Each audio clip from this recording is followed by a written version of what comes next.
Welcome, calculus students, and we're basically just wrapping up all the story problems, just kind of putting everything together. Just notice in like my notes here on the right-hand side how I wrote out the location here.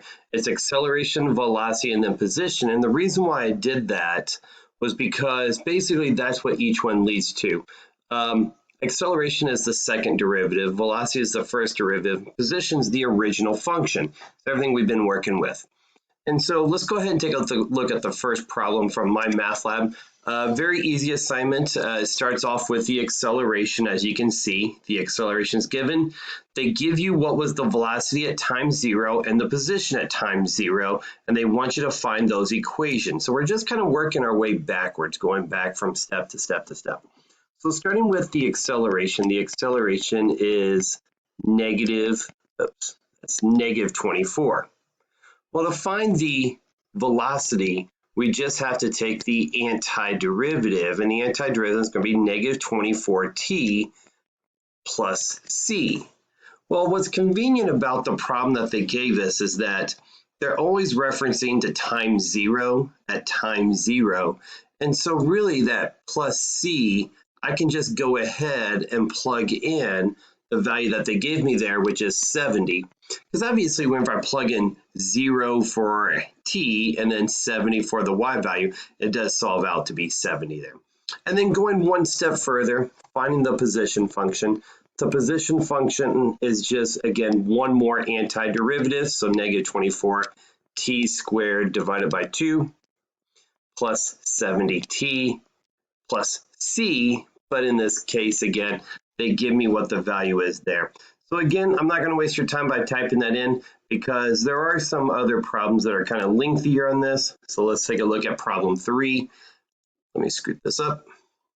All right, so problem 3 is now getting into basically all the details about this, and they ask question after question about, what's going on at this moment, what's going on at this moment. So let's go ahead and answer part A. Let me write down the equation they give us. They give us the acceleration, which is again 66 feet per second squared.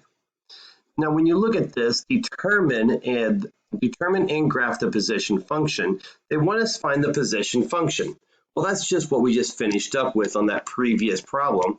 Take the antiderivative, which will be 66t plus c. But what's weird about this problem is that the velocity at that time 0 and the position at time 0 are both 0. So I don't even have to worry about the c value on this. There's not going to change anything.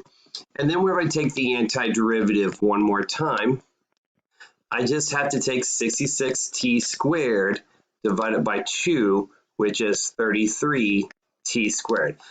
That position function I'm going to actually use quite a bit. So make sure, and actually I'm going to go through and kind of tie all of these together.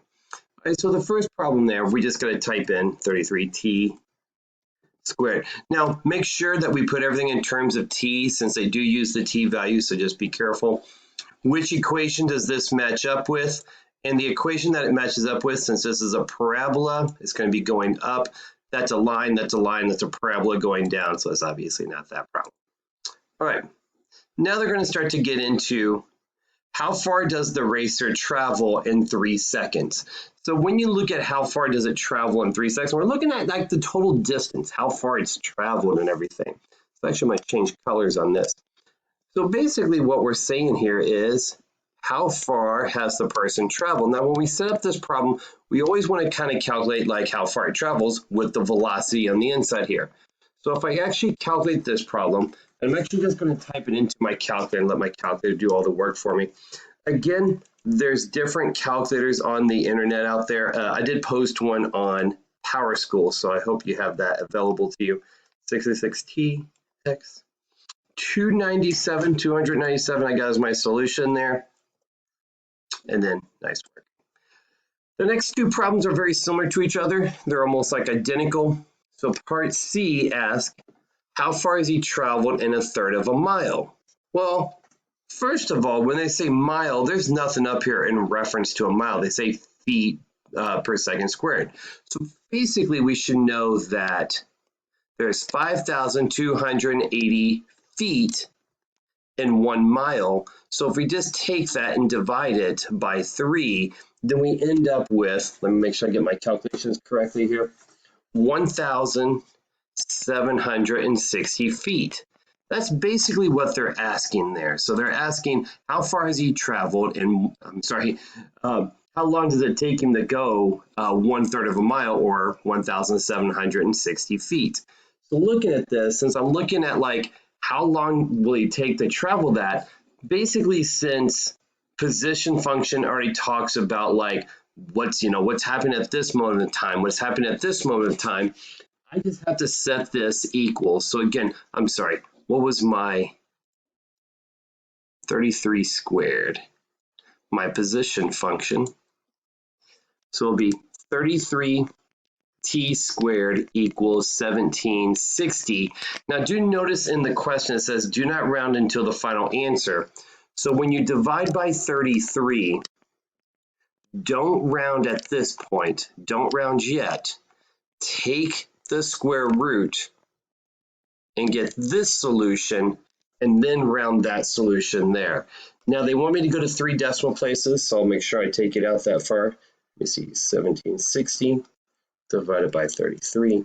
7.303. It does round up on my case, and that's a good one. Problem D is really the exact same thing. I'm going to go ahead and just go through this very quickly and solve it by myself here. But they do give it to you in feet, so nothing's really different on this.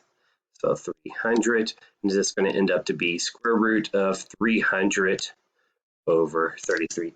So let me go ahead. It's really the exact same question, but they already give it to you in feet. And again, don't round until the very last step. All right, and 3 decimal places. The very last problem, you have to be careful in the wording of it and just how to answer everything. So when you look at this, let me get a new color here. It basically says, how far has the racer traveled when he reaches this speed? Well, what I have to do first of all, figure out at what time, how much time does it take to get to that speed, and then go ahead and plug it into the position function. Because then I want to know how far has he traveled. So this 179 feet per second, well, what kind of gives it away? That's feet per second is going to be your velocity. So go ahead and just set that equal to the velocity equation. Again, the velocity equation was 66t equals 179. Go ahead and divide that over. So 179 divided by 66. And again, I'm not going to round until the very last step, so just be careful with this. And then on the next step, what I'm going to do, I'm going to go ahead and just figure out how long does it take to reach that. So I'm going to plug it into the position function. This one right here over 66 squared. That's the position function. And again, I'm just going to use my calculator to do all my dirty work for me here. Kind of lengthy.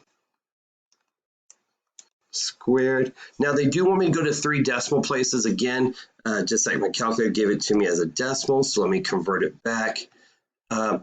So that's going to end up to be 242.73, and it does round up to 5. Now, real quick, let me just kind of explain what happened here. Basically, whenever they ask that first question, like, how far does the racer reach? Well, basically, whenever they give me the speed, I'm figuring out like how much time it takes to get to that speed. So if I actually take 179 divided by 66, it's 2.7 seconds until he gets to that speed. And then whenever they ask how far has he traveled, well, that's the position function. And I just take that number and I plug it in there and I get the grand total. There will be a quiz, and then after this quiz was kind of nice, the remaining part of this chapter, there's not really many story problems, just kind of like plug and chug into an integral, solve, solve, solve. I'll let you guys go ahead and finish this up. If you do have any questions or concerns, definitely I am available. You can text me or meet me online at 9 a.m. Thank you. Have a good day.